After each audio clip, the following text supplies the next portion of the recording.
Is Kyle Whittingham overpaid or underpaid? That's what we're going to be discussing on today's Locked On Utes.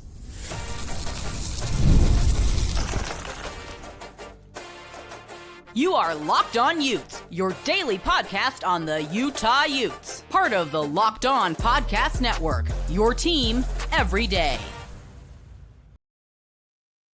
Hello, everyone, and thank you for making Locked On Utes your first listen and view of the day. We are part of the Locked On Podcast Network, available wherever you get your podcasts as well as on YouTube. If it's your first time tuning into this show, make sure you like and subscribe. Today's episode is brought to you by our friends at Monarch Money. This episode is brought to you by Monarch Money. Take control of your finances with Monarch Money. Use code LOCKEDONCollege, just all caps, no spaces, at monarchmoney.com. 50% off your first year. My name is JT Wistrcill, former intern inside the University of Utah Athletic Department. Excited to be joined on today's show by Bryce Larson, the host of Bryce and Nucci, which you can find 7 to 10 a.m. on 103.9 and 98.3 FM, the Utah ESPN Radio Network. Bryce, Kyle Whittingham is a figure that is always one that is polarizing because of how successful he's been at Utah too, and he's someone that is not among the 10 highest paid coaches in the country. What gave me inspiration for this episode, I also want to say, is the BYU Flash, an account on X, put out there, is Kyle Whittingham overpaid and is Coach Sataki underpaid? That was his question. He listed the salaries for all the coaches in state. They have Sataki's listed at a certain figure. We can talk about that in a moment. That is a projection, as that is not released. We do know that Kyle Whittingham's salary is $6.9 million. So what do I think of Kyle Whittingham? I think he's underpaid. You can say, ooh, maybe he should make less or whatever because he's coming off a down year. The legendary Kyle Whittingham is a top 10 coach in college football to me. He deserves to be paid like a top 10 coach in college football. Now, if you want to say, hey, Utah can only have so much compared to like where some of those other universities can meet that threshold, I get that. But he is not one of the 10 highest paid coaches. I believe he belongs among that group. Yeah, I think you got to get up into the 10 million range if you're going to be one of the top 10 paid head coaches in all of college football. It's a really good discussion because when you take a look at the list, I think Whittingham falls somewhere between 25 and 30 in all of college football. You know who's above him? Guys like Pat Narduzzi. I don't think Pat Narduzzi has done more than what Kyle Whittingham has done in his career as a coach at Utah. And you look up and down the list, there's a lot of guys. So you'd say, I would take Kyle Whittingham over this guy, this guy, this guy. So I would tend to agree with you. I don't know, maybe not top 10 head coach in all of college football right now, but definitely closer to the top 15, in my opinion, rather than top 30.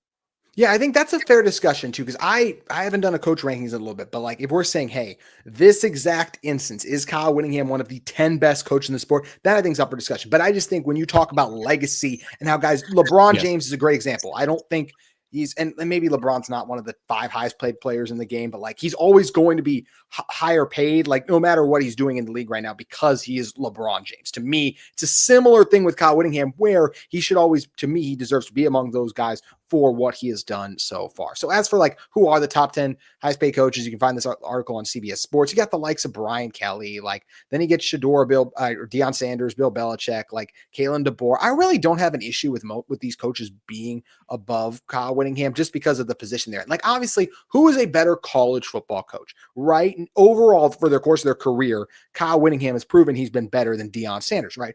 But I understand the Deion Sanders appeal and everything that goes into it there. There's those other factors. Bill Belichick at North Carolina.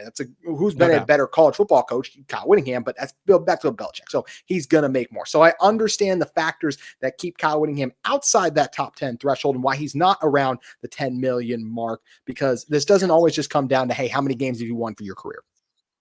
There's one guy in the top 10, if I'm correct in this, that I would 1,000% replace with Kyle Whittingham. That's Lincoln Riley at USC.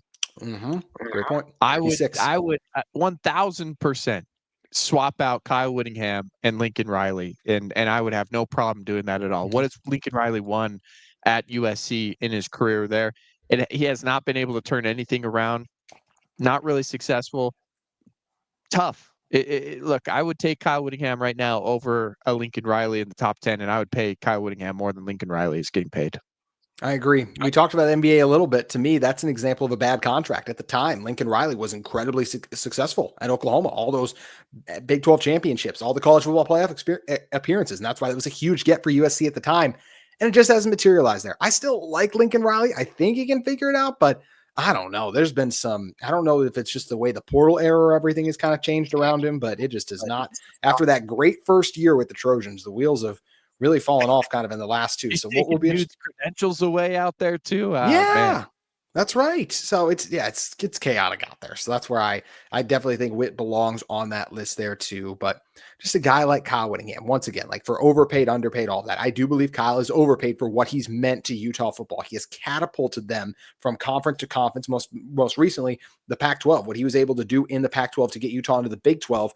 If Utah has a stretch similar to maybe like what an Oregon State and a Washington State ends up happening to them. Like if they don't have a Kyle Whittingham, who's to say Utah is not the one that's left outside of the Big 12? If they weren't able to consistently be among a top 25 team the last few years before they entered the Big 12, Utah football did everything they could to put themselves in a position, and Kyle Whittingham deserves a ton of credit for that. Yeah, no doubt. I think, when you look at conference realignment, a lot of it has to do with markets, this, that, and the other. But when it came down to the move from the Pac-12 to the Big 12, I think it did have a lot of the success, the on-field success had a lot to do with that move. And I mean, if you're not that big of a program, if you hadn't had that much success on the field, your brand probably wouldn't have been that big at that point. So yeah, I do agree with you in that. And I think that Kyle Whittingham right now probably should be closer to the $8 or $9 million mark versus the 6.9 that he is making. So I think that they, are a little underpaying him just a little bit. Just a little bit. It's one of the things. Hey, obviously, their NIL resources, money's got to go everywhere. So yeah. I understand this could be Kyle Whittingham's last season as well, too. So definitely not a big issue, but just something when you do look at it and say, I think just because of his legacy, what he's done, he does deserve a little bit more. One other guy you could argue deserves a little bit more, just based on the graphic that was put up here. And on the graphic, it does say, hey, this is, according to Gordon Munson of the Salt Lake Tribune, what Kalani Sitake's salary is. They have it at around $3 million. Bryce, I can let you talk about why we don't know exactly where it would be. But just looking at that number, and I am someone I do like Kalani Sitake. I think he's a good coach. Like I do think he deserves more than $3 million, if that is what it is. I think he's someone that easily deserves around $5 million when you look at what he's done with BYU, helping them bounce back this past season too. I still think Kyle Whittingham deserves to be the highest paid head coach in the state, but I think Sitake deserves more if this is around the ballpark of what he's getting. Yeah, I think he's probably right around $3 to $4 million, in that range somewhere. It's really tough to know because BYU is a private institution. With Utah, you could FOIA the contract, and it's a state-run university, so they have to give up that contract. You know exactly how much he makes. And with Kalani Sitake, since they're a private institution, they don't have to tell anybody how much Kalani makes and how that all works. So yeah, I think that he's probably somewhere right there, $3 to $4 million. And if that's the case, yeah, he needs some more money, because what he's been able to do at the Power 4 level has been just outstanding in his time at BYU. And the transition from going to the Big 12, and in the first couple of seasons, he's been outstanding by all accounts and purposes. So yeah, he is very, very underpaid, and he should be right up there with Kyle Whittingham when it's all said and done. In terms of right now, like that $6 million mark, $5 to $6 million, that's probably what he should be getting. Speaking of the Big 12, as we get ready for the 2026 NFL draft now, I know a lot of you might be like, whoa, what are we talking about 2026 NFL draft? Well, there are two offensive linemen from the Big 12, and not just from the Big 12, from Utah, who are already getting love as first-round picks. You can probably figure out who they're going to be. We're going to tell you which of those individuals it is and why they deserve it in one moment. Today's show is brought to you by our friends at FanDuel Sportsbook. The NBA playoffs have been absolutely electric, and if you want to get in on the action, then you need to head over to FanDuel, because every night the NBA is delivering highlight-worthy performances, major momentum shifts, and can't-miss moments, whether it's a game-winning shot or a breakout player. There's never been a better time to get in on the action with FanDuel.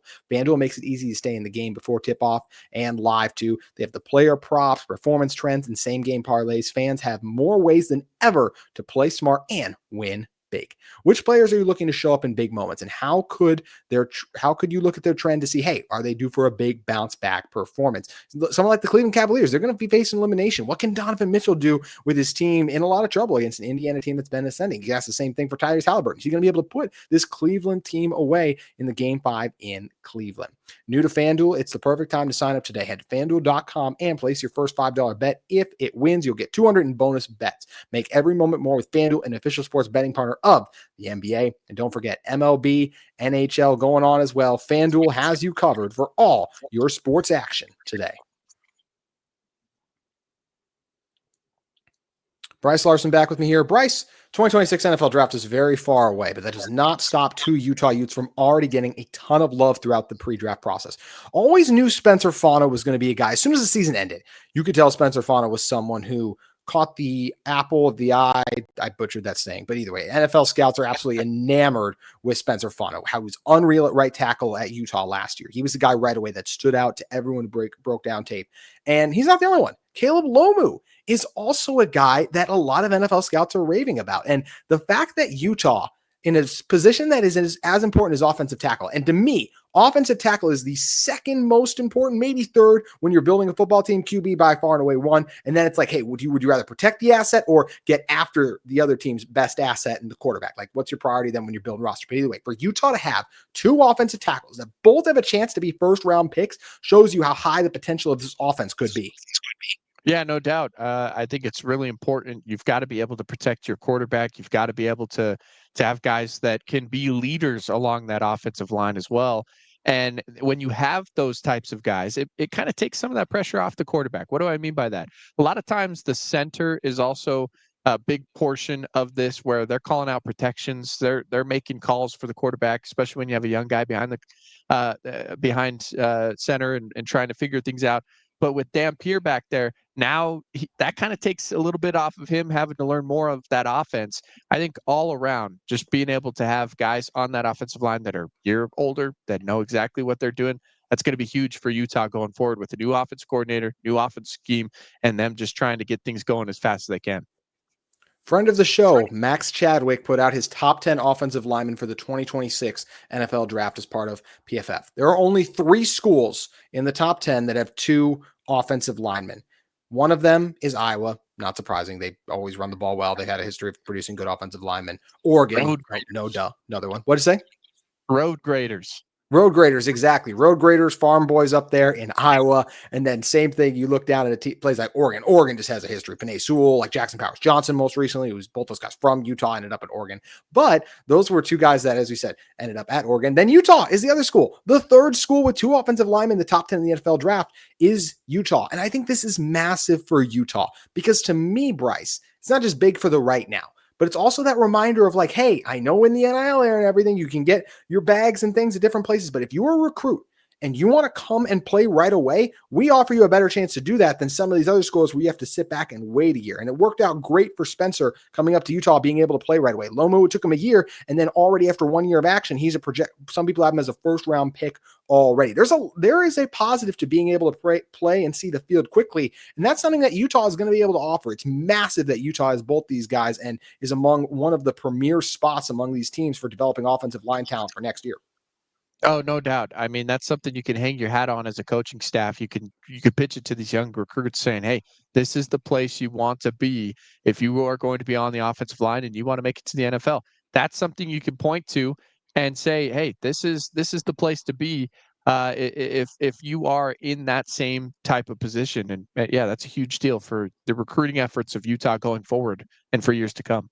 It'll be interesting to see who ends up being the highest draft, who is the highest drafted player. Oh, I'm forgetting who it was, but someone for Yahoo Sports had Lomu going higher. But the consensus, at least right now, we're very early here, has been Spencer Fano. He's been the guy, Another PFF college stat on Fano. In 424 pass blocking snaps, he allowed 1 sack, just 2 QB hits allowed, and a 93 run blocking grade. Simply put, Fano was fantastic. He was locked down on the blind side. He was absolute road grader in the run game. He was athletic. And I think as the Utah football account added, he also caught a 2-point conversion last year as well, too, which was a fun little nod for him, too. So he's he's tremendous. He is everything that Utah was hoping he would be. He's been right away. He had caught a couple of his lumps his freshman year, but it's really hard to play as a freshman on the offensive line because of the strength you need to be able to play at. I think it's the toughest, honestly, I might argue. So for him to do that was a huge testament to him. And the year he had last year was an All-American, and I think he's got a great chance to be once again. Yeah, no doubt. There's one guy out of all the mock drafts that I looked through. Todd McShay didn't have either one of them in his mock draft. Boo. Hey, Todd McShay of the Ringer, you got to get your stuff together, my friend. I did not know that. Thank you for letting us know that so we can try and get Mr. McShay on the right path. I can't believe he doesn't like Spencer.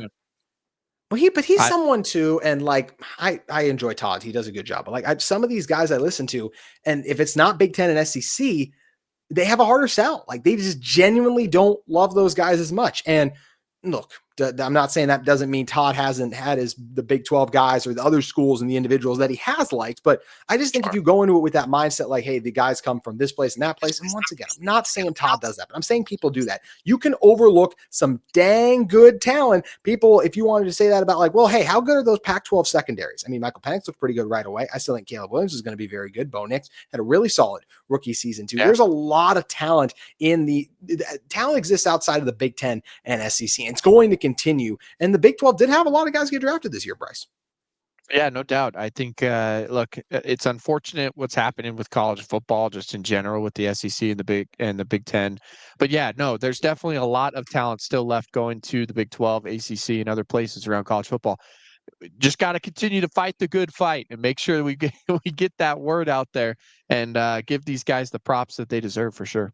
One guy who absolutely continues to fight the good fight for Utah is Caleb Lomu. I was so impressed with him last year. He was a bit of a question coming into the season. This team had lofty expectations. A redshirt freshman, albeit, but a redshirt, like basically a freshman for playing, getting on the field and having to take on some Big 12 edge rushers. How's that was going to go? And he was tremendous. The reason Utah's offense faltered last year at the bottom of the list to me were Spencer Fano and Caleb Lomu. I thought those two were tremendous. And Lomu as well, just a lockdown blindside protector. There's been people already saying they might project Fano more as a guard at the NFL. I think Lomu has a chance to be an elite tackle at the next level though, Bryce. Interesting. Yeah, look, and when you make that step up as a tackle and you've got to go up against guys in the NFL, when you're being projected to be a first-round draft pick as a tackle, man, that shows that you are the real deal because those edge rushers in the NFL are just freaks of nature. You're talking about massive guys that can run 4.7 40s coming at you with a lot of speed. You've got to be able to protect and those quarterbacks and NFL at the NFL level, they get paid a lot of money and they want to protect their assets up there at the NFL. That's a huge honor all around. Utah barely had someone drafted this year because they had Loner go in the 7th round. So crazy to think if they did not convert the basketball player into a football guy, like if he didn't come, they wouldn't have had anyone, which is wild. And I still think some of those Utah guys should have gotten an opportunity at Tafuna and Corene Reed. I wish they did. But anyways, the fact that next year Utah could bounce back in such a major way, they have 2 guys going early, and Lander Barton, I think, has a really good shot to be a day 2 guy as well currently right now. So things are trending positively for Utah. And as we talked about earlier too, there's BYU's coming off a big season too. So the rivalry is in a really good spot, and such a good spot. I really hope they would ensure that this rivalry is here to stay. What exactly am I talking about with that? We're going to tell you about that in one moment.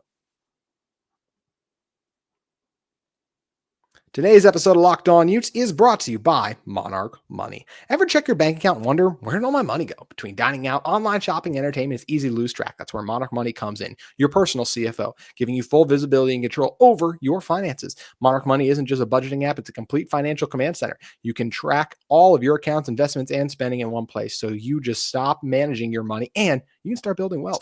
Now, but that's surprising insights. When I started using Monarch, I realized just how much I was spending on food delivery. Now I budget smarter and save even more. So it's that all-in-one convenience. Instead of juggling multiple apps, you can use Monarch to check your finances, track spending, and even plan long-term goals. Also, there's that easy collaboration. Managing money with your partner is smoother than ever, and you can track shared and personal accounts, set goals, plus stay on the same page without the stress. Take control of your finances with Monarch Money. Use that code LOCKEDONCollege, all caps and no spaces, at monarchmoney.com for 50% off your first year. That's monarchmoney.com, code LOCKEDONCollege, all caps, no spaces, for half off your first year when you use the code LOCKEDONCollege at monarchmoney.com today.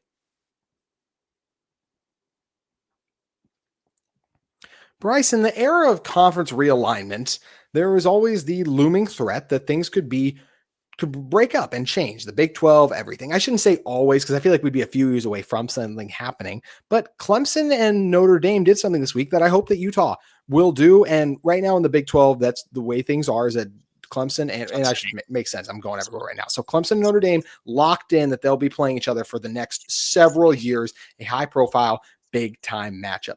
No matter what the future holds for Utah and BYU, I don't want what we had the 2 previous years prior to 24. I want these 2 teams to continue to play each other. I love this rivalry. It's awesome to cover. I think it's great for the state when you have the top 2 going against each other, the bragging rights. Can it get a little toxic? Yeah, every rivalry does. But I think overall, it's great for the state, and I do not want to see this rivalry go anywhere.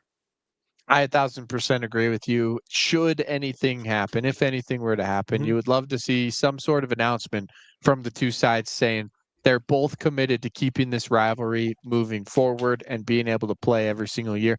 I think right now, as far as what the Big 12 agreement is there's 4 protected rivalries in the Big 12 when they announced that scheduling matrix. And BYU Utah was one of them through the 2027 season. So right now, in terms of that, foreseeable future, we're going to see BYU and Utah, but you're right. If any conference realignment things happen or anything like that, would love to make sure that both of those 2 teams are playing for the foreseeable future.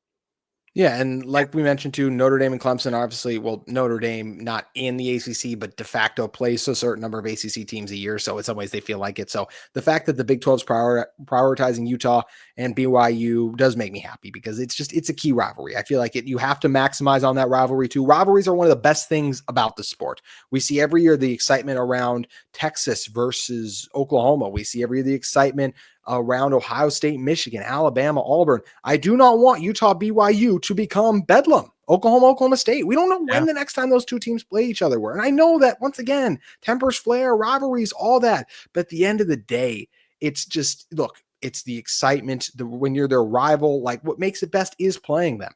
If I would rather Utah lose to BYU several years in a row than Utah just not play BYU. Like maybe some people would say that's a ridiculous take, but I love this rivalry. I think it's great that these 2 teams get to play each other. I think it's great for the state. I think it's great for the fans, the passion it brings out. It's a spotlight of Utah's premier talent with so many guys from the state. And I love it when they get together. And I really don't want to lose that again.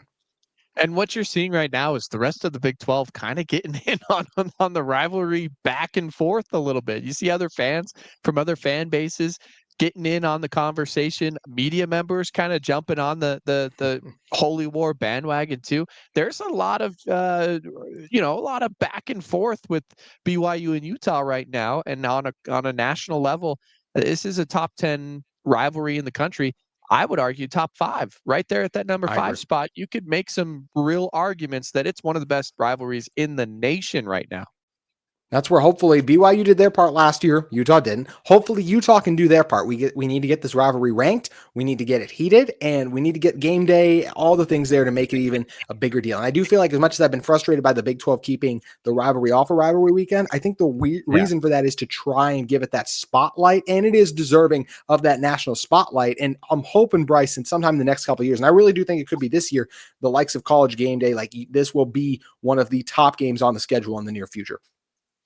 One of the things that not too long ago, our guy Ron Weaver III at ESPN, the Fan, 103.9 and 98.3, asked the commissioner Brett Yormark about rivalries and why the BYU Utah rivalry wasn't at the end of the season on rivalry weekend. And he said, "Well, we look at every single matchup in the Big 12, and we want everyone to be a rival." And I don't like that answer from Brett Yormark. So a little bit more work to be done in terms of the Big 12 and figuring this thing out.